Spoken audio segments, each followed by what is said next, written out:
High, আমি lady Suma. চলো আজকে রশ্মিকা ম্যাম ওনার ওয়েডিংয়ে যেই মেহেন্দিটা পরেছিলেন, তো তারই আজকে টিউটোরিয়াল তোমাদের সাথে শেয়ার করতে চলেছি। প্রায় অনেকদিন ধরে ভাবছিলাম যে এই ডিজাইনটা রিক্রিয়েট করবো, তো ফাইনালি করলাম। তো লাস্ট পর্যন্ত ভিডিওটা দেখো, আশা করছি তোমাদেরও ভালো লাগবে। জানি পুরোপুরি সেম হয়নি, তবুও চেষ্টা করেছি।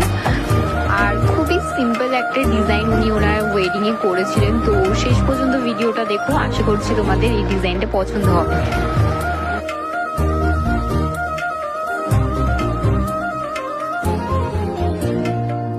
ఏకాంతాలన్నీ ఏకాంతం లేక ఏకరువే పెట్టాయే ఏకంగా సంతోషాలన్నీ సెలవన్నది లేక మనతోనే కొలువయ్యే మొత్తంగా స్వాగతాలు లేని ఒంట్లో ఉండలేక విరహ